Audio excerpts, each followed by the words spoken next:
মাশাআল্লাহ। এই ভাই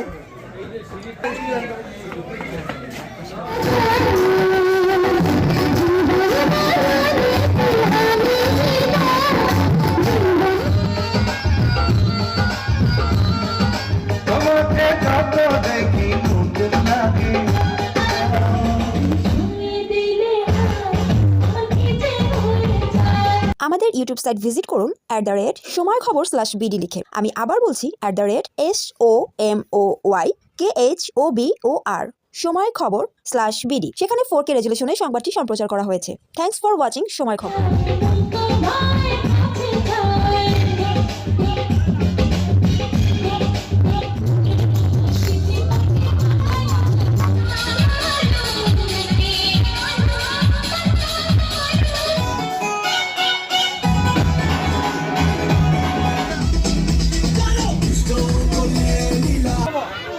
আমরা